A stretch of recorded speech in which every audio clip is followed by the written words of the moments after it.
Natural. Si Gabby Garcia ay kahanga-hanga sa kanyang unang look na ipinapakita ang kanyang natural na kagandahan. Binibigyang diin ang kanyang morena na kutis. Nagsuot si Gabby ng natural toned na gown na dinisenyo ng fashion designer na si Mike Yapching. Pinunan niya ang kanyang kasuotan ng mga alahas na diamante na nagdagdag ng kaunting karangyaan sa kanyang itsura. Stage.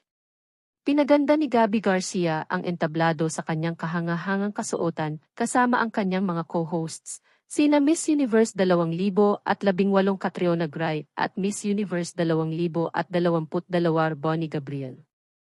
Red.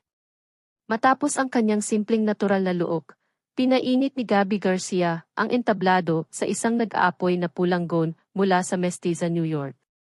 Ang kapuso star ay binigyang diin ang kanyang mga sexy na katangian na pinunan ng mahabang scarf na lumikha ng flowing cape effect. Filipiniana. Ang kapuso actress na si Gabby Garcia ay tunay na kahanga-hanga habang ipinapakita niya ang kanyang Filipina na kagandahan sa isang nakasisilaw na Filipiniana gown. Upang makumpleto ang kanyang binibini na look, nilagyan niya ng magandang pulang bulaklak ang kanyang buhok at damit na nagdagdag ng kaunting karangyaan. Sparkle.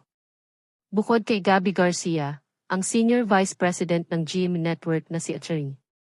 Annette Gozon Valdez at ang Vice President ng Sparkle na si Joy Marcelo ay mga hurado sa Miss Manila 2024 pageant.